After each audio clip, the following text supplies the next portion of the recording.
One of the potential pitfalls with an online program is that the kids feel isolated and they feel like they're doing it on their own, and it puts the parents in a position to be the heavy all the time, to be the one who's nagging all the time.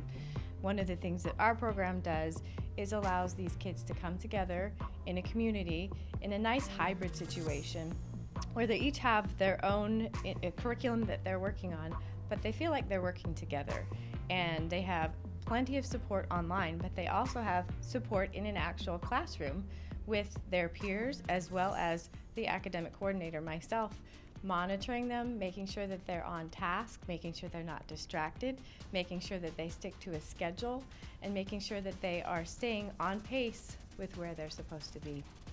Exactly. So if you'd like more information on the Greater Washington Academy, please go to www.greaterwashingtonacademy.com.